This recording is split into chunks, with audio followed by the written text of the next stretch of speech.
Bien, gracias por estar aquí.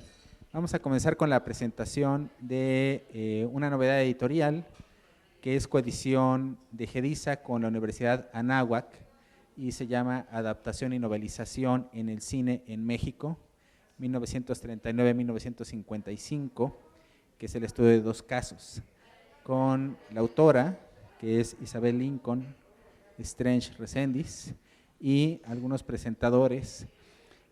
Bueno, yo soy de la editorial GEDISA, es nada más mi función aquí darles la bienvenida, invitarlos a que al final compren el libro y platiquen con la autora, que le pidan algún autógrafo y que al final nos acompañen con un cóctel que está aquí dispuesto para la ocasión.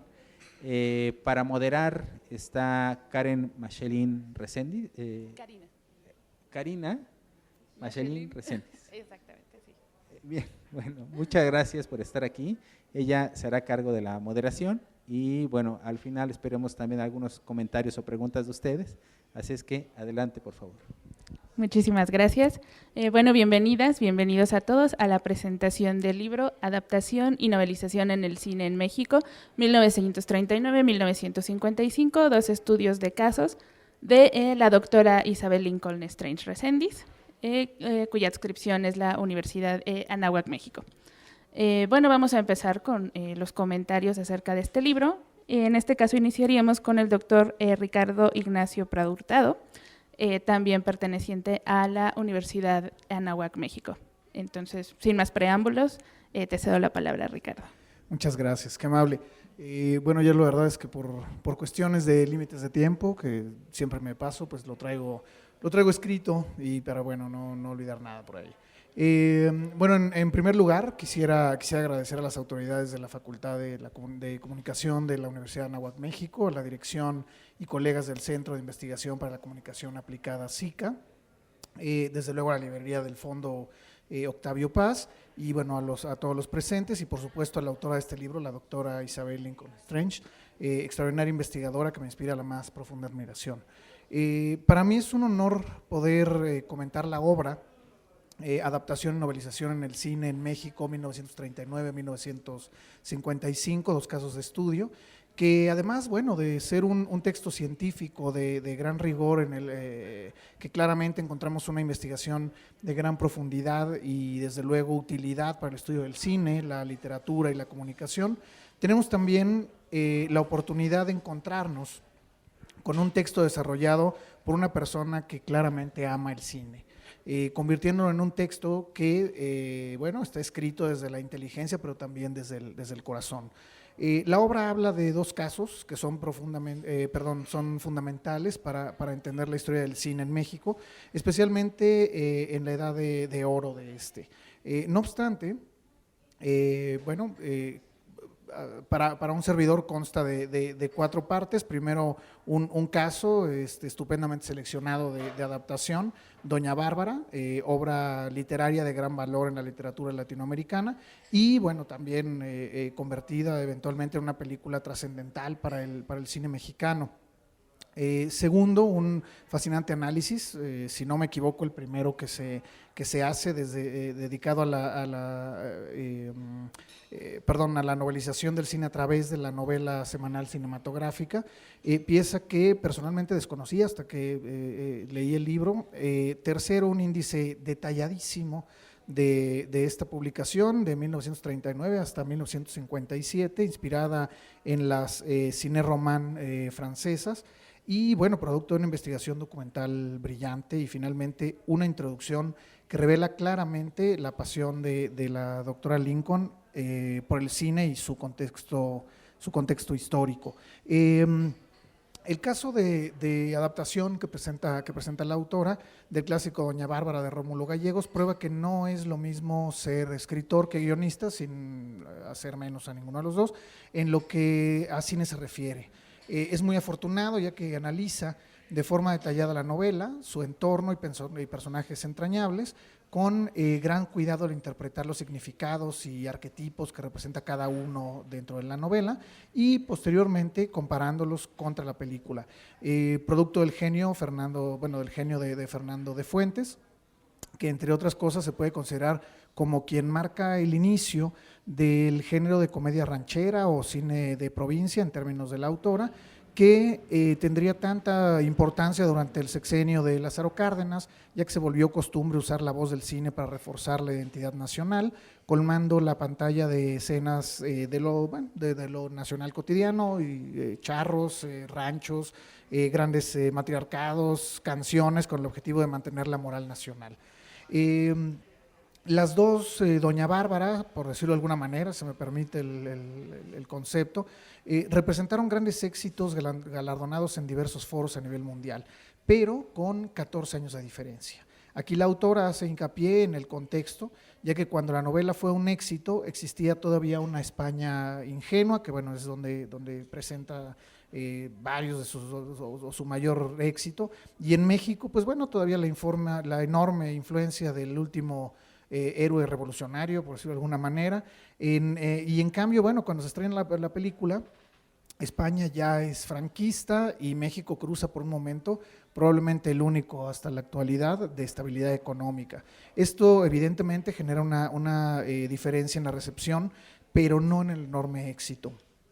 El análisis de los personajes es sencillamente exquisito, tanto de la novela como de la película.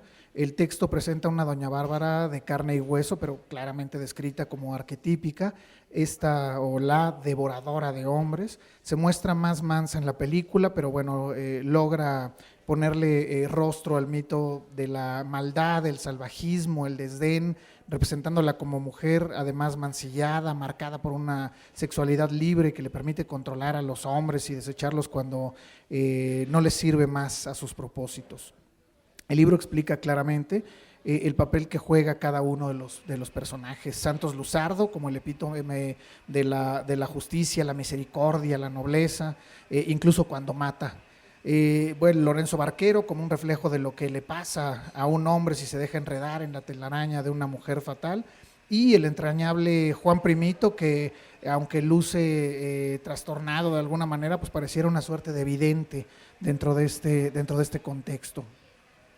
Dejo por supuesto que los lectores descubran la riqueza de este análisis en el texto para comentar el segundo caso, uno que me sorprendió página por página, ya que probablemente sea el que presenta la mayor aportación científica, rescatando un documento de gran valor histórico y comunicacional, la novela semanal cinematográfica, que francamente no conocía y a través del texto pude hacerlo, y bueno, además de valorarla y entender el peso específico tan importante que representó para la sociedad mexicana, ya que se presenta como una segunda oportunidad para acercarse a las películas, en ocasiones una primera oportunidad, inclusive antes de los estrenos en México, en un momento en el que la duración en cartelera de las películas pues era muy breve, pocas semanas, según menciona la autora.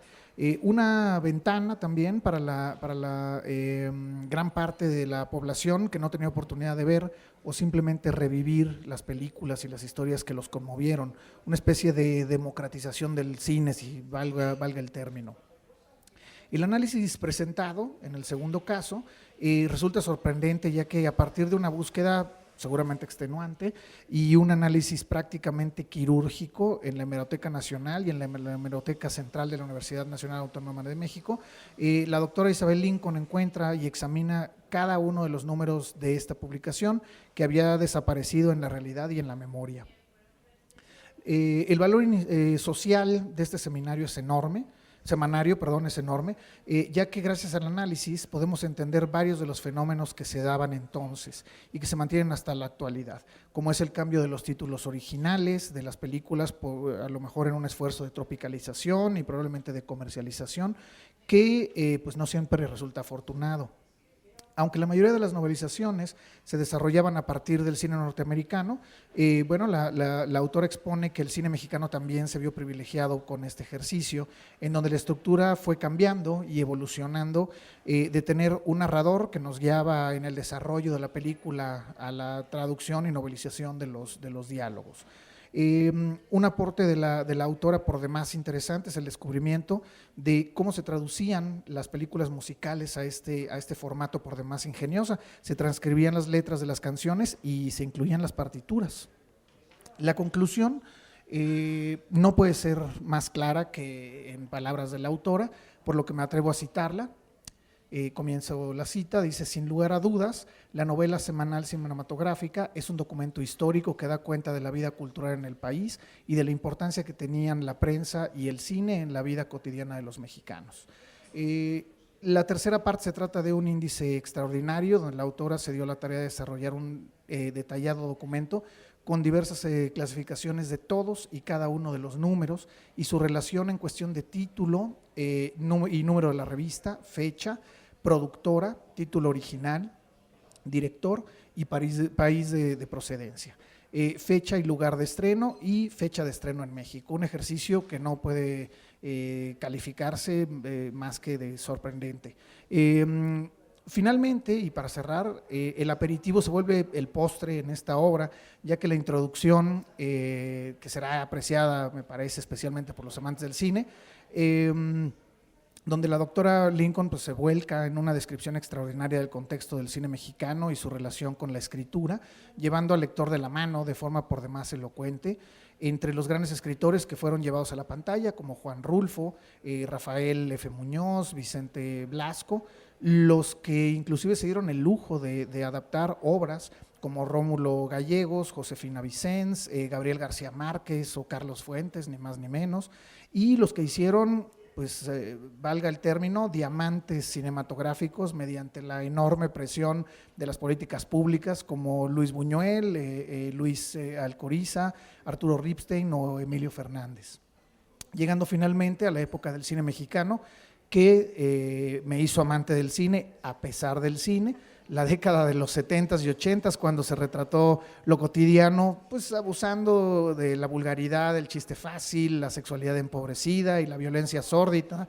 Me refiero al cine de ficheras y las películas de traficantes que se proyectaban en locales pues a veces aún más descuidados que los guiones y los valores de producción. Y bueno, como conclusión, me permito recomendar este libro a los investigadores de la comunicación, la literatura y el cine, a los interesados en la historia de la época de oro del mismo cine mexicano, interesados en procesos de producción, inclusive los fenómenos históricos, y desde luego, bueno, a todos los entusiastas del séptimo arte, que por la agilidad y cuidado con que se escribió esta obra, seguramente serán cautivados desde la primera página. Y bueno, sería básicamente eso. Gracias. Muchas gracias, Ricardo, por tus observaciones. Ahora continuemos esta sección de comentarios con el doctor Alfonso Macedo Rodríguez, de la Universidad Autónoma Metropolitana Unidad Iztapalapa. Entonces, adelante, Alfonso, te cedo la palabra. Muchas gracias, Micheline. Buenas tardes a todos. Gracias. Bueno, también traje aquí un texto por lo mismo que comentaba Ricardo, para no extendernos de más, aunque creo que tendremos algunos minutos para hablar un poco más, discutir, etcétera. Gracias a la editorial Gediza por la organización del evento, a los colegas, a la universidad en la cual la doctora Isabel Lincoln se encuentra adscrita, la Universidad Anáhuac, México, y bueno, pues también a la sede, ¿no? a la librería Octavio Paz del Fondo de Cultura Económica. Bueno, también preparé entonces un pequeño texto sobre el libro de Isabel Lincoln Strange, Adaptación y novelización en el cine en México, 1939-1950. Este libro, compuesto de 2 casos y un anexo muy importante de Isabel Lincoln Strange Reséndiz, destaca desde el año pasado en que fue publicado por primera vez, por su doble acercamiento a la literatura y al cine, o al cine y la literatura, como se prefiera apreciar, debido a que la autora realizó una operación crítica de alcance mayor. Por un lado, se propuso analizar la adaptación cinematográfica de la novela Doña Bárbara, que se estrenó en 1943. Por otro, realizó una intensa labor hemerográfica basada en la novela semanal cinematográfica, publicación que comenzó en 1939 y concluyó en 1957, y que consistió en demostrar un tránsito en sentido inverso. El análisis de adaptaciones de películas que, una vez proyectadas en la cartelera comercial del cine mexicano de las décadas de los 30, 40 y 50, tuvieron una versión en forma de novela, se novelizaron entonces para encontrar un nuevo público receptor. En el primer caso de este volumen de investigación, Lincoln Strange analiza las relaciones culturales entre la novela del escritor venezolano Rómulo Gallegos, publicada por primera vez en 1929, con una obra cinematográfica clásica de México, el filme homónimo Doña Bárbara, dirigido por Fernando de Fuentes, con guión de Gallegos y Fuentes en 1943. Este trabajo tiene uno de sus momentos originarios en la presentación que la autora hizo del filme en el año 2015, en la Cineteca Nacional, dentro de un ciclo de películas que fueron presentadas por un estudioso antes de su proyección. Ya desde esas notas, Isabel Lincoln anunció un trabajo interdisciplinario que, finalmente, vería la luz varios años después en el volumen que hoy presentamos. Esta investigación analiza las relaciones intertextuales entre la obra original y la adaptación llevada al cine. Parte del contexto de producción de la novela, una de las obras representativas del ciclo de novelas de Tierra Caliente, donde también se ubica La vorágine del autor colombiano José Eustacio Rivera, documenta el proceso de adaptación a partir de la presencia de gallegos en tierras veracruzanas en búsqueda de locaciones y aterriza en el filme poniendo en relación sus semejanzas y diferencias con la obra original, pero sin dejar de reconocer que el filme es, desde el inicio, una obra autónoma, capaz de ser vista y decodificada por los receptores de manera independiente, no como una obra deudora a la que se le debe reprochar que no ponga en imágenes todo lo que el narrador de la novela relata, describe y sugiere, sino como una obra que ofrece la mirada del cineasta, que expande la historia original, omite obviedades para sugerir, no para mostrar, a diferencia de los narradores omniscientes del realismo de la primera mitad del siglo XX, y propone un desplazamiento del tópico civilización versus barbarie, tema central de la obra del autor venezolano, para centrar la intriga en el tema amoroso, lo que inscribe al filme en el género melodrama y con el que se atenúa un alejamiento del tópico mencionado para el hallazgo de un estilo artístico que encontró en el tercer largometraje de Fernando de Fuentes, una madurez en la dirección que haría de Doña Bárbara una obra clásica en la historia del cine en lengua española y en la historia de la adaptación cinematográfica hispanoamericana. Este primer caso a analizar se divide en varios apartados que rematan con la sección El surgimiento de un mito, la doña, que en realidad es el análisis de mayor profundidad del capítulo y en el que Isabel Lincoln Strange establece las relaciones más visibles y sutiles entre la novela y el filme. La investigación también se concentra en el análisis de las tomas empleadas por De Fuentes, en las que cabe un acercamiento de corte semiótico y en donde las picadas, contrapicadas, planos americanos y planos medios se intercalan a propósito de los diálogos entre los protagonistas, Doña Bárbara y Santos Luzardo, o los planos generales en los que los personajes son colocados para sugerir su presencia diabólica y telúrica, como ocurre con el personaje femenino que da título a ambas obras, o su presencia civilizadora y racional, como sucede con la aparición de Santos Luzardo, aspecto que, a pesar de que no supera el maniqueísmo de Gallegos, sino que lo repite en un soporte visual, logra atenuarlo para sugerir, no para enseñar u ofrecer un mensaje social, como queda de manifiesto en el desvío hacia el melodrama y un tema que excede la temática amorosa, la lucha entre el bien y el mal. Cito a Lincoln.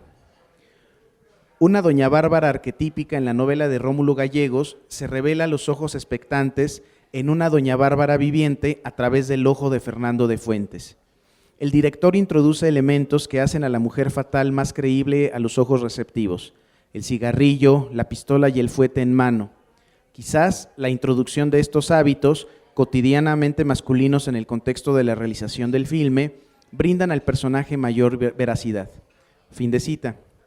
De acuerdo con lo anterior, podemos concluir este acercamiento al primer caso, haciendo énfasis en el modo en que Isabel Lincoln desarrolla su análisis, más allá del ámbito en que el teórico Robert Stam reprochaba la ceguera de los receptores al reclamar a los adaptadores, director y guionista, no reproducir fielmente en imágenes el texto impreso. La autora de adaptación y novelización en el cine en México plantea tácitamente la superación de ese prejuicio y ofrece uno de los resultados de su acercamiento. Cito: Fernando de Fuentes creó una obra que se mantiene de manera independiente de la historia original. Si bien Rómulo Gallegos participó en la realización del guión, el director fue más allá e, incluso, rescató los ambientes de los pueblos latinoamericanos para darle un mayor realismo a la cinta. De esta forma, el vestuario típico de la llanura, el paisaje, los ríos, las haciendas, incluso el lenguaje con sus aricas y sus arepas, se convirtieron en elementos que, hasta la fecha, transportan a esa realidad venezolana un tanto matizada y endulzada por el director. Fin de cita.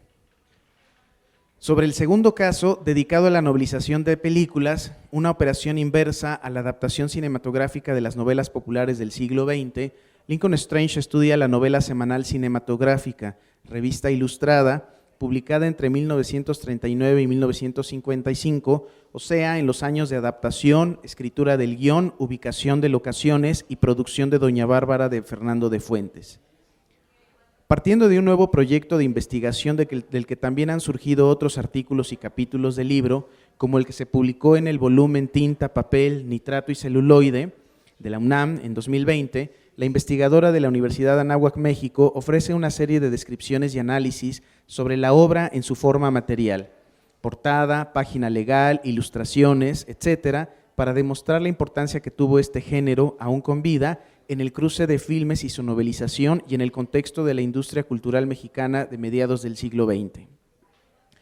En las páginas dedicadas a la descripción de esta serie, Lincoln recupera la recepción cotidiana del público lector y espectador de la transición del género filme a su novelización, donde destaca el proceso de transformación de películas hollywoodenses de gran alcance, como la película Lo que el viento se llevó de Victor Fleming o Suspicion de Alfred Hitchcock, traducida al español como La sospecha. En una segunda etapa, la novela semanal cinematográfica incorporó narraciones basadas en películas nacionales, lo que es interpretado por nuestra autora como una nueva orientación que se propuso atender las demandas y gustos del público mexicano a propósito de un cine nacional sólido y muy bien desarrollado, como lo demuestran dos géneros predominantes del cine de oro: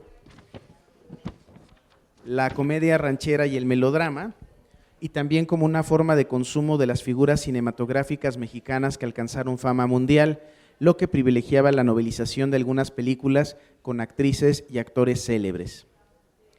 Finalmente, el volumen cierra con la presentación de un anexo que ofrece las fichas de consulta de cada uno de los números de la novela semanal cinematográfica, material valioso para la continuación del proyecto que la autora comparte y como un modo de sugerir que el trabajo no sea agotado ni consumido. Como señala Francisco Peredo Castro en sus páginas introductorias a este libro, cito: las películas novelizadas o las novelizaciones de los filmes son también un documento histórico, un testimonio cultural que permite indagar otros procesos y arribar a nuevas conclusiones. En este punto radica la tercera gran aportación del nuevo libro de Isabel Lincoln Strange: el acopio de datos, cuadros, gráficas, tablas explicativas, etcétera, abundante en datos sobre los filmes que fueron novelizados, tanto los extranjeros como los mexicanos, permite advertir, así sea de manera somera, aspectos que, de no contar con ese esfuerzo de sistematización, pueden eventualmente pasar inadvertidos. Fin de cita. Con esta cita cerramos nuestra intervención, no sin antes hacer énfasis en que este volumen de investigación cuantitativa y cualitativa, de corte estructural y semiótico, pero también de un enfoque cercano a los estudios culturales y latinoamericanos, renueva las discusiones teóricas sobre las funciones de la crítica cinematográfica y la crítica literaria en la praxis, fuera de las aulas y en otros espacios físicos propicios al diálogo y la conversación. Muchas gracias por invitarme a esta presentación editorial. Gracias a todos. Muchas gracias, Alfonso, por tus comentarios. Y bueno, cerraríamos esta sección con la autora del libro, Isabel Lincoln Strange Reséndiz. Y adelante, Isabel. Gracias, maestra Machelin. Pues gracias a todos por estar aquí. Agradezco a la editorial Gedisa el apoyo que me dio para la publicación del libro, a la Universidad de Anáhuac, México, por su respaldo para que esta investigación viera la luz. Obviamente a la biblioteca, a la librería del Fondo de Cultura Económica, en la que estamos ahora para que se realice esta presentación. Y pues a los colegas que están aquí acompañándome. Alfonso fue mi compañero de banca durante la maestría, ahí se ve quién hacía la tarea, trae su presentación muy bonita, y Ricardo fue mi alumno en el doctorado, entonces es un gusto tenerlos aquí a los dos. Bueno, y agradezco mucho sus palabras. La verdad es que me parece que hacen de manera muy, quisiera decir emotiva, pero me parece que sus palabras van más allá de lo que es el texto. No sé, a mí me gustó la investigación, pero les agradezco mucho sus palabras. Los dos fenómenos me parecen extraordinarios. Quería empezar esta presentación hablando un poco del título del libro, porque a las tres personas que los mencionaron hoy les causó conflicto, ¿no? Porque se le puso de subtítulo 2 estudios de casos, y me parece que lo correcto era el estudio de 2 casos. Tú dijiste 2 casos de estudio, entonces me parece que ahí falló un poco. Pero bueno, sí, abordo precisamente la adaptación de la novela de Rómulo Gallegos, Doña Bárbara, que me ha inquietado o me inquietaba desde la licenciatura y que necesitaba terminar de investigar, ¿no? Esta investigación se realiza, tanto la de la novelización como la de Doña Bárbara, durante muchos años en la Hemeroteca Nacional. Fueron un par de años de ir al menos 2 veces a la semana a la Hemeroteca Nacional a revisar todas las novelizaciones, una por una, hacer el índice, ver el título, en qué película estaban basadas y demás, y buscar en diarios información precisamente sobre el estreno de Doña Bárbara y el impacto que había tenido la película en un momento determinado. A pesar de que ya había una investigación, una muy amplia investigación de García Riera precisamente sobre Doña Bárbara. Bueno, generalmente a ustedes les causa mucha curiosidad conocer las novelas. Estas son las novelas, se las traje nada más para que las vieran. Este es En tiempos de Don Porfirio, ¿sí? Que como ustedes saben es una pieza musical, es una comedia musical. Les traje esa. Les traje Qué verde era mi valle, ¿no? Que es un filme pues, icónico de la cinematografía hollywoodense. Y, muy bien, La sospecha de Alfred Hitchcock. Este fenómeno cultural, que es el que analizo en el libro, es extraordinario, es fantástico, ¿no? Porque estamos hablando de un contexto en el que no existía la reproductibilidad de la obra. Nos quedábamos con lo que veíamos, los espectadores se quedaban con lo que veían en la pantalla y muchas veces querían regresar, como lo hacemos ahora, a la obra cinematográfica, y la otra opción era pues volver a ver la película o acceder a la revista. Es un fenómeno cultural interesante porque se publica, salía en los puestos de periódicos, salía impresa el mismo día del estreno de la película, a veces un par de días antes o a veces algunos días después. Esto es interesante porque yo me imagino que así como la gente veía la película, salía de la sala a comprar la revista, ¿no? Para poder reproducir en casa la historia. Es un documento interesante porque, como lo digo, vienen fotogramas, ¿no? A mí me hubiera encantado incluir todo esto en el libro, pero sé que a veces por derechos de autor no se puede. Publicidad. En otro artículo que voy a sacar en la UNAM estoy analizando la publicidad porque me parece que la revista se imprimía o se publicaba principalmente para un público femenino, cosa que también me parece muy interesante estudiar. Y bueno, fue un trabajo arduo, un trabajo largo. Traté de fotografiar todas las portadas de la revista porque me parece una pena que se pierdan este tipo de documentos que son históricos en todos los sentidos, porque dan cuenta de cómo nos entreteníamos los mexicanos o cómo se entretenían los mexicanos en un momento histórico determinado, ¿no? ¿Cómo lo hacemos ahora? Ahora tenemos acceso a los contenidos audiovisuales al alcance de la mano desde las 0 horas hasta las 23:59 horas, ¿no? O sea, tenemos acceso a los contenidos de manera automática, y en ese entonces, ¿qué hacíamos? Los mexicanos siempre hemos visto cine, ¿no? Somos un público asiduo a las salas cinematográficas, somos el tercer mercado de América, somos uno de los principales consumidores de streaming. ¿Por qué? ¿No? Nos gusta el fenómeno del audiovisual. Y en ese entonces también los mexicanos eran asiduos a las salas cinematográficas, había salas de segunda corrida en donde se podían volver a ver las películas, pero el fenómeno de la novela es interesante porque implica una narración literaria breve, ¿sí?, de esa película que se había proyectado en la sala, ¿no? Y a veces implica un fenómeno de reversión muy interesante porque pensemos en Doña Bárbara que se adapta de la novela de Rómulo Gallegos, con la participación de Rómulo Gallegos como guionista y demás, pero después esa adaptación de la novela al cine pasaba nuevamente al texto narrativo y se imprimía en la novela semanal cinematográfica. Ese es un fenómeno para estudiarlo, desde el punto de vista estético, desde el punto de vista de consumo, ¿sí? Desde el punto de vista cultural, ¿sí? Es importante observar el papel que tuvo la prensa en la vida cotidiana también en este contexto, ¿sí? Había un vínculo estrecho, y me parece que yo lo menciono en el libro, entre prensa, literatura, cine, teatro y otros fenómenos culturales, ¿no? Aquí, si nosotros vemos la revista, se promocionaba el Teatro Iris, por ejemplo, tanto en funciones cinematográficas como en funciones teatrales. Maquillajes, por ejemplo, como Max Factor, ¿no? Venían algunos maquillajes de Max Factor, y a la vez la revista contenía una especie de noticiario que me parece que es un documento histórico esencial que también deberíamos de recuperar, nada más que no hay tiempo, sobre lo que pasaba en el ambiente cinematográfico en el contexto, ¿no? Aquí yo descubrí que los rizos de Betty Davis fueron los primeros rizos asegurados, ¿no? Por una compañía de seguros, y esto se va a perder, o sea, si no ponemos atención a lo que está en estos documentos, lo vamos a perder, y me parece que es importante recuperarlo. Eso por un lado.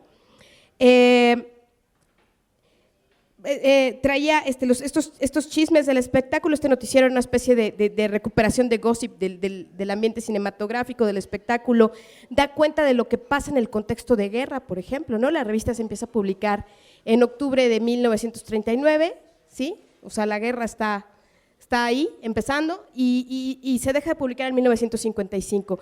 Pero algunas de las noticias, por ejemplo, que vienen en la revista, que es lo que menciono en el libro, hablan de cómo las mujeres tenían que ahorrar dinero, ¿sí?, en su vestuario, porque estaban en un periodo de guerra y tenían que ser un poco más cuidadosas con sus gastos, ¿no? Reciclar sombreros, reciclar vestidos, etcétera, etcétera. Además, contenía una especie de sección, bueno, era una sección dedicada a hablar sobre la fortuna de los actores y de las actrices. Si ustedes se fijan, son dinámicas de consumo cultural que tenemos hasta la fecha, ¿no? Estamos viendo a la gente vertida sobre el video de Shakira y lo que pasó con su novio, el Piqué, ¿no? El Piqué, sí, muy feo. El Piqué. Y vemos cómo la gente está consumiendo, ¿no? Y consume el horóscopo de Shakira y demás. Bueno, en ese entonces había una sección dentro de la revista que era la lectura de mano de las estrellas, ¿no? Y venía lectura de mano, biografías de actores y actrices y demás, ¿no? Chisme y estas cuestiones. Entonces me pareció en su momento, cuando yo topé con las revistas, un documento esencial para recuperarlo. Ajá. Topé con las revistas precisamente buscando información sobre una publicación en la que trabajaba Josefina Vicens, que se llamaba Sol y Sombra, que también quise en su momento recuperar porque da cuenta, les digo, este ambiente cultural, artístico y demás que existía en nuestro país. Y bueno, la adaptación de Doña Bárbara, que es la primera parte del documento, del libro, que no sé por qué siempre dejo en segundo lugar, también es un fenómeno extraordinario en nuestra historia, ¿no? Finalmente da lugar al surgimiento de la doña como la conocemos hasta nuestros días. Reflexiona en el libro qué tanto del personaje literario y del personaje cinematográfico retomó María Félix para convertirse en este mito contemporáneo, ¿no? De la mujer fatal, de la mujer fuerte, de la mujer mexicana muy masculinizada, ¿no? Hasta cierto punto, pensemos en María Félix con el puro y demás, ¿no? Que eran símbolos de lo masculino. ¿Qué tanto retomó de la obra literaria y qué tanto retomó del filme? Me pregunto, ¿no? Si María Félix leyó en algún momento la obra literaria o se quedó con el personaje cinematográfico, ¿sí? Que además se proyectó en el ámbito internacional. Yo digo en el libro, Doña Bárbara duró 5 semanas en cartelera, eso era mucho tiempo, ¿sí? Piensen ahora una película que dure 5 semanas en cartelera en salas de primera corrida, ¿no? Es mucho tiempo. Y además, pues, el cine mexicano se exportaba, ¿sí? Se exportaba a toda América Latina y a España. Entonces, una película que se ve en varios países y que tiene éxito en varios países, ¿no? Fernando de Fuentes ya traía un éxito internacional, que es la primera versión de Allá en el Rancho Grande de 1936, que, bueno, autores como García Riera y otros recuperan el éxito que había tenido la película en su momento. Y Doña Bárbara va a ser este segundo gran éxito. Yo lo que digo en el libro es que Fernando de Fuentes no alcanza a identificar de manera clara, de manera consciente, que está generando o que está creando, para que no suene cacofónico, géneros cinematográficos en nuestro cine, ¿no? Que después, bueno, los autores llaman las temáticas del cine mexicano, que no son géneros como tal, pero está creando estas temáticas del cine mexicano que pues van a ser un éxito, ¿no? La comedia ranchera con Allá en el Rancho Grande, bueno, este cine de la mujer fatal con Doña Bárbara, después se hace La diosa arrodillada, y todas estas películas que vienen como bola de nieve a exponer a este personaje de mujer fatal. Y pues va a ser un fenómeno social cultural que trasciende hasta nuestros días, ¿no? Ahí vemos estaba viendo la imagen esta de la serie de streaming de María Félix, y la imagen es María Félix con un sombrero, ¿no? El sombrero es de Doña Bárbara, ¿no? María Félix se consolida, ¿no?, como la doña con este personaje, y es algo que no podemos perder de vista. Fuerte presencia que tienen en su vida, pues Fernando de Fuentes, obviamente Rómulo Gallegos y todos los que están detrás de esta adaptación de la obra literaria. Bueno, por mi parte sería todo, no los quiero cansar. Les agradezco mucho que estén aquí, les agradezco mucho a los doctores y a la maestra Machelin que me hayan acompañado, y pues si compran el libro espero que lo disfruten, y gracias. Sí, gracias. Estos materiales de la novela semanal cinematográfica ¿son los que usted ha investigado en la Hemeroteca Nacional? ¿Están de acceso libre a cualquiera? Sí, obviamente tienes que solicitar la consulta, no siempre están disponibles, ¿no? Que eso también fue muy difícil porque no encontré todos los ejemplares, muchos de los ejemplares los compré por fuera en sitios de internet, ¿no? Un amigo, un conocido de la Cineteca Nacional, que es Raúl Miranda, me hizo el favor de conseguirme algunos, porque me parece que él vende libros de viejo y demás. Entonces él me dijo, yo tengo un par de encuadernados, y me hizo el favor de conseguírmelos, porque no alcanzaba yo a identificar hasta dónde había llegado la revista, ¿sí? O sea, las revistas se pierden en el tiempo. El fenómeno de la novelización no existe nada más en México. Yo había identificado antes la novela semanal cinematográfica con el mismo título en España, una revista que se publicaba en Barcelona desde principios del siglo XX. Lo que dice José Luis Sánchez Noriega, que es un investigador de literatura y cine, es que la compañía Pathé, por ejemplo, desde que inicia el cine argumental, a principios del siglo XX ya contrataba escritores y para que hicieran tanto guiones de películas como estos documentos de novelización. Se hacen en varios países, que es lo que yo menciono en el libro, ¿no? Se hacen en Brasil, se hacen obviamente en México, encontré en Yugoslavia, por ejemplo, estas revistas de novelas, que le dedico muy poquito en el libro porque me interesaba la novela semanal cinematográfica, pero en otros países se hacen. Lo curioso en el caso de México es que se empiezan a adaptar principalmente películas de Hollywood, o sea, principalmente películas habladas en inglés.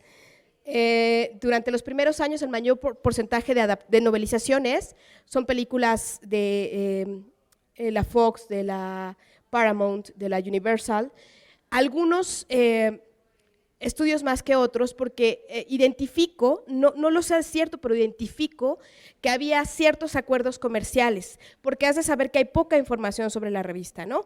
La revista la editan 3 españoles, que son José Bolea, Arístides Lozano, y no me acuerdo ahorita el nombre del otro, pero eran migrantes españoles. Se edita por una casa editorial que se llamaba Leyenda y Atlántida, Editorial Leyenda y Editorial Atlántida. No hay información sobre las casas editoriales, ¿no? Identifiqué a Leyenda, pero ya es una cosa que no creo que tenga vínculo con el nombre Editorial Leyenda original que yo identifiqué en la revista, ¿no? Ahora, son migrantes españoles, y este fenómeno es muy interesante porque sí me fui a buscar información sobre la vida de estos personajes, ¿no? Y lo que encontré fue que salen de España hacia 1936, cuando inicia la Guerra Civil, se quedan un tiempo en Francia, se quedan un tiempo en Francia, y después cuando viene toda esta grupo de migrantes españoles hacia México durante el cardenismo, con los barcos que manda Cárdenas, pues vienen hacia México y se instalan en México y crean una especie de organización que se va a dedicar a la publicación de obras, a la ilustración de libros, de revistas. y de carteles cinematográficos, cosa que va a ser muy, muy interesante. Y el documento también es interesante porque no nada más es o sea, se vende la revista se vendía en puestos de periódicos y se entregaba a domicilio, la vendían ciertas librerías encuadernadas, ¿no? Yo creo que papelerías, la papelería Ideal, ¿no? Encuadernaba un cierto número de revistas y la vendía. Pero además, la misma editorial Atlántida o la editorial Leyenda decían dentro de la revista, si usted quiere adquirir los últimos 20 números, comuníquese con nosotros y nosotros le vamos a mandar los números a su casa a un precio especial. Ajá. Y además decían, bueno, si usted quiere comprar las obras que estamos editando en Leyenda, mándenos esta información y nosotros se las haremos llegar a su casa. O sea, vendían libros además, ¿no? Una edición particular del Quijote, cuando sale Lo que el viento se llevó, promueven, compre usted su ejemplar de… rifaban abrigos de bisón, por ejemplo, para mujeres, o sea, hay anuncios de medias, de fajas, de maquillajes, labiales, perfumes, bebidas alcohólicas de branca, pero para mujeres, o sea, salen las chavas así como en caricaturas de abrigos de mink, en un bar, ¿no? Oye, los 30 no, o sea, no ibas a ver eso, ¿no? Ni en los 40, pues no dejaban entrar a las mujeres a las cantinas, pues, o sea… y yo lo que digo en el libro es que proyectaba una imagen cosmopolita del mexicano, ¿no? Tanto para hombres como para mujeres. Hombres promocionando productos de belleza, pues tampoco era algo que nosotros veíamos, o que se viera en la publicidad en México. Me parece que es algo meramente femenino, ¿no? O era algo meramente femenino, y en ese sentido es muy interesante, pero a lo que voy es, si vas a la hemeroteca, las puedes revisar después de todo esto. A mí me interesaba incluir un número completo para que el lector viera cómo se estructuraba la revista, porque me parece que es un fenómeno muy interesante. ¿Ya te contesté? Muchísimas gracias por la pregunta. No sé si alguien más desea hacer alguna pregunta o algún comentario. A mí me surge una duda más bien desde el lado empresarial y, digamos, pensando en términos primero de distribución de la revista. ¿Se distribuía solo en la Ciudad de México o también en otras ciudades? Digamos, ¿en qué ciudades encontraste información de hasta dónde, territorialmente hablando, hasta dónde podía llegar, o si se exportaba incluso? Bueno, esa es una. Y la segunda pregunta, ¿estas editoriales estaban unidas a las productoras cinematográficas o cómo era la relación? ¿Qué pasaba con el asunto de los derechos? En este caso, por ejemplo, a Rómulo Gallegos también le llegó algún pago de derechos de la novelización de su obra. En fin, ¿cómo era la relación empresarial ahí? Mira, sé que la revista se editó se llegó a circular en Puebla y en Guadalajara, y también se vendía por medio de puestos de revistas y demás, y la vendían ciertas papelerías también, encuadernada. Hasta dónde llegó no sé, la verdad, porque es muy difícil rastrear esta información. Sí, o sea, me he metido a una cantidad de documentos y no alcanzo a identificar la línea de cómo funcionaba la organización. Lo que dice José Bolea en una de las entrevistas que encontré, y ni siquiera hace referencia al título de la novela como tal, dice: nosotros teníamos una novelita de cine que salía una vez a la semana y la editaba, yo me la editaba solito en una noche. Ajá, eso decía José Bolea. Obviamente tenían, me parece que ciertos vínculos con las compañías, con las casas, o sea, y fíjate, eso lo veo yo desde mi contexto como lectora del siglo XXI de este fenómeno, pero puede ser que no sea así. Yo lo que digo en la revista es que podría existir vínculo con ciertas compañías productoras o casas distribuidoras, porque están los fotogramas de las películas dentro de la revista, ¿no? O sea, nosotros vemos la revista y hay una parte media en donde viene una especie de fotonovela, ¿no? Que es esta. Pero si nos lo vemos de manera más simple y más sencilla y nos ubicamos en el contexto, pues igual y José Bolea iba a cualquier cine y le decía: oye, déjame sacar unos cortos y ya, ¿no? De la película y los incluía en la revista. Porque te digo que en una entrevista él dice que él se chutaba la revista en una noche, ¿no? No sé si se exportaba a otras partes de América Latina, que me parece que es a donde podría llegar la revista. Pero como te decía, o sea, Probablemente a Centroamérica, sí, pero tampoco identifico la ruta que llevó la revista. Sé que tuvo una larga vida, porque le comentaba ahorita a la señorita y te comento a ti, o sea, yo no identifico claramente cuándo finalizó la publicación de la revista. Sí, los últimos números que yo localicé me los consiguió Raúl Miranda de la Cineteca Nacional, pero no están en las hemerotecas. Entonces, no identifico claramente hasta dónde llegó. Entonces, sé que permitió a este grupo de migrantes mantenerse económicamente en México, proyectarse en otros ambientes culturales, ¿sí?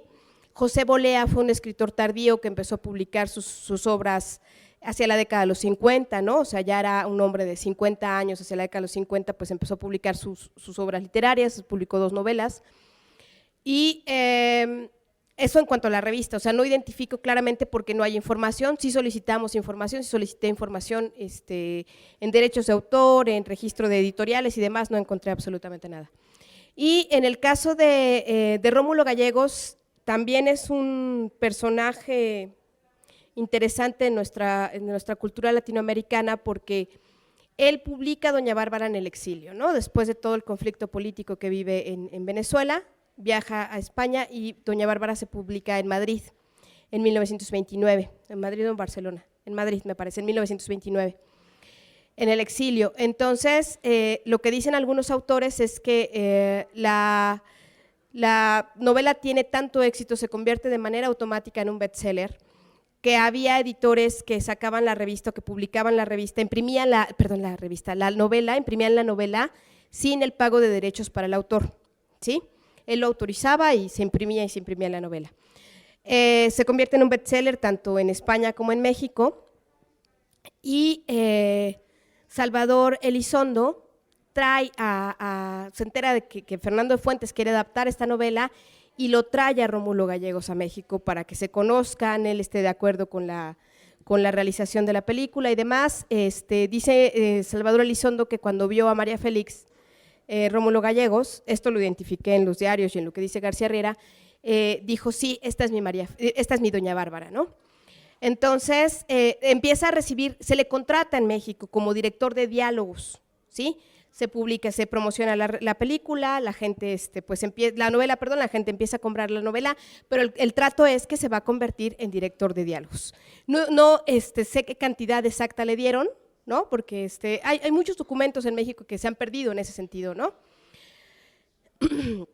Entonces, y no nada más para Doña Bárbara, sino para un montón de películas mexicanas, ¿no? Canaima y demás. Ajá.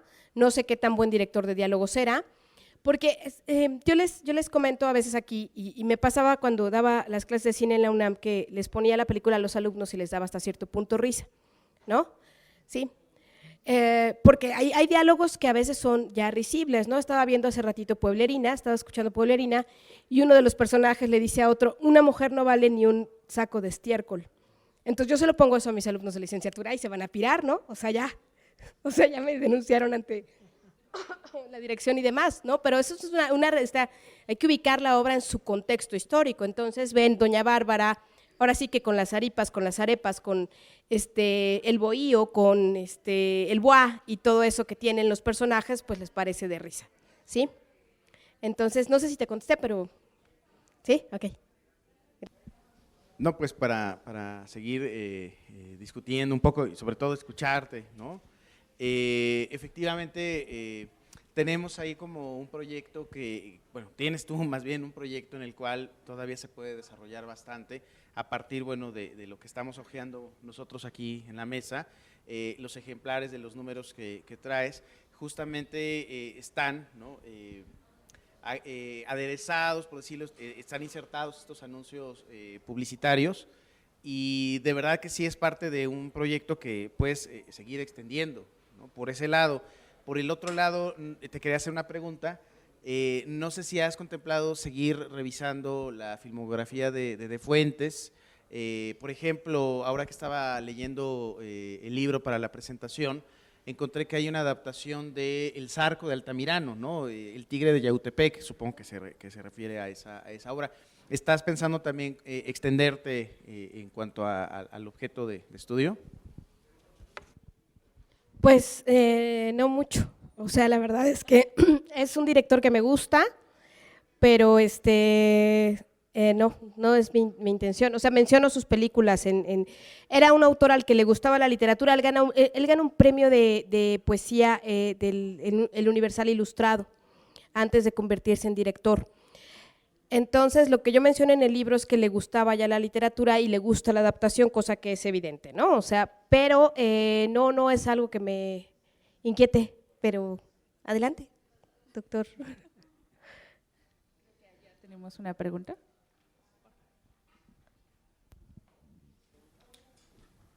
Hola, buenas noches a todos.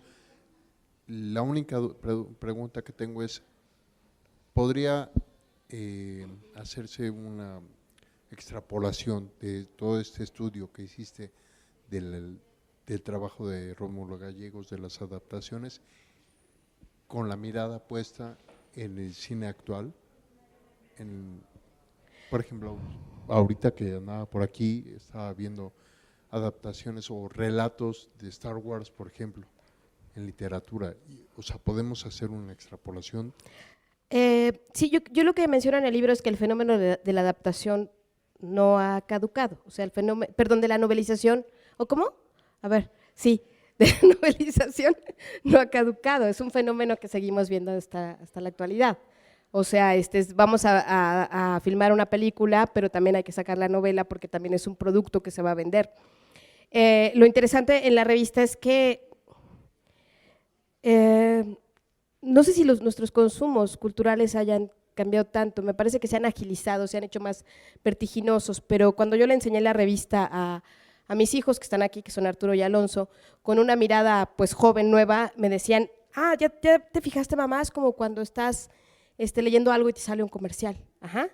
Entonces, finalmente seguimos consumiendo en este sentido, pero sí, el fenómeno de la novelización no ha terminado. O sea, el vínculo entre la literatura y el cine me parece que es indisoluble en todos los sentidos, ¿no? Vemos novelas que se escriben en 3 partes para ser llevadas en 3 partes a la cinematografía, ¿no?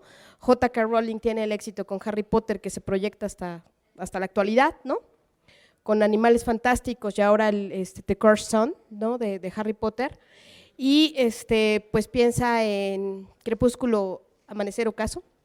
No me acuerdo cómo se llaman ahorita las novelas de Susan Collins de Los Juegos del Hambre, que pues se siguen vendiendo, siguen teniendo éxito, esta narrativa distópica con una protagonista femenina, novelas escritas en primera persona, etcétera, etcétera.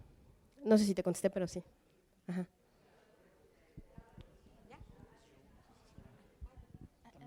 Gracias.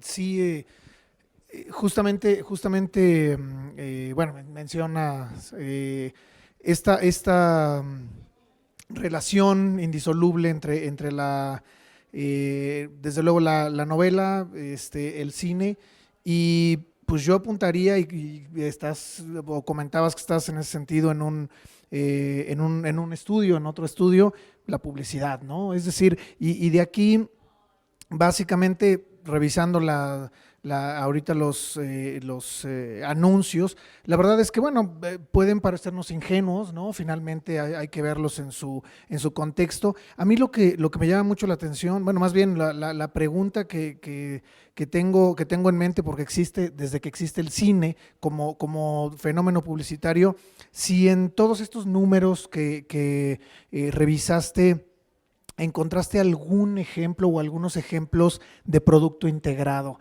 Es decir, desde la primera película, ¿no? Insisto o de las primeras películas que, bueno, pues eran ejercicios, inclusive todavía de alguna manera, pues ya aparecían marcas de jabones, como Sunlight, ¿no? Europeos, etcétera, que aparecían y sí, pagaban una parte para aparecer dentro del cine. A mí me interesaría mucho saber si de repente en estas adaptaciones, estas novelizaciones, de alguna manera hay algún registro de producto integrado, se habla de alguna marca dentro del contexto de los guiones. Dentro del contexto de los guiones no como tal, bueno, de la narrativa literaria no lo encontré, pero yo creo que sí existe el producto integrado, ¿no? Porque, o sea, a lo mejor no la película, pero la revista como tal incluía el producto integrado, es decir, era la adaptación de una película, como les decía, de Betty Davis. La nota era sobre Betty Davis, que utilizaba tales productos, ¿no? Su cabello rubio, y luego venía el comercial de si usted quiere tener su cabello rubio, compre shampoo Greasy. Ajá. Entonces, obviamente el anuncio era pagado por Greasy, por la compañía Greasy, a la revista, y pues todo se convertía en un producto redondo en todos los sentidos. Entonces me parece que tú eres el especialista, pero yo creo que sí, no sé. Ahí luego tú la revisas y también… Bueno, sí es echarse un clavado, no de esa profundidad, pero sí, de verdad sería interesantísimo, porque finalmente es un recurso, y a mí me llama mucho la atención, un recurso que se ha ido refinando por un lado, y bueno, se ha hecho más burdo también por otro lado, es decir, tiene estos dos ejemplos en la literatura, ¿no? Pensando de repente en estos novelistas muy, pues sí, muy vendedores, no sé, pienso en un Haruki Murakami, por ejemplo, que es decir, que hace ejercicios de producto integrado verdaderamente interesantes, volviéndolos parte de la historia, de los personajes, y describe los productos y los describe con todas sus cualidades como si fuera una mención en radio, ¿no? Entonces, pues bueno, seguramente será una evolución o involución, no lo sé, pero de alguna manera, bueno, pues sí, vale la pena analizarlo también dentro de los textos. Pues muchas gracias. Sí. Además, lo pienso también por la inclusión de Max Factor, ¿no? Dentro de estas novelas, siendo que Max Factor comenzó justo su fama como marca mundial a través del cine, era maquillaje que se utilizaba para el cine expresamente, y bueno, ya de ahí comenzó otra distribución hacia un público mucho más amplio, ¿no? Sí, en cuanto a la publicidad hay cosas muy interesantes porque, bueno, identificamos cómo vivíamos los mexicanos, les decía yo, pero se promueven productos que incluso eran venenosos para la salud, como los confites Testofor, que eran para evitar la impotencia, ¿sí? Pero eran venenosos, ¿no? Encontré, tuve que ir no para esta publicación, para otra, pero tuve que ir a ciertos archivos, bueno, algo menciono acá, pero para identificar por qué eran venenosos y por qué salieron del mercado, en un contexto en el que se condona el pago de impuestos a las farmacias, o sea, cosas muy interesantes. La verdad es que es un momento histórico que me parece que vale la pena revisar. Gracias. Pues de momento esta presentación editorial terminaría aquí. Agradezco mucho a la doctora Isabel por su invitación, por sus comentarios también, a mis compañeros de esta mesa de presentación, al doctor Ricardo, al doctor Alfonso Macedo. Y pues bueno, los invitamos a que compren el libro, está disponible en esta librería. También agradecemos a la librería Octavio Paz y pues bueno, a los presentes los invitamos a degustar un bocadillo y agradecemos sus preguntas y su participación. Gracias.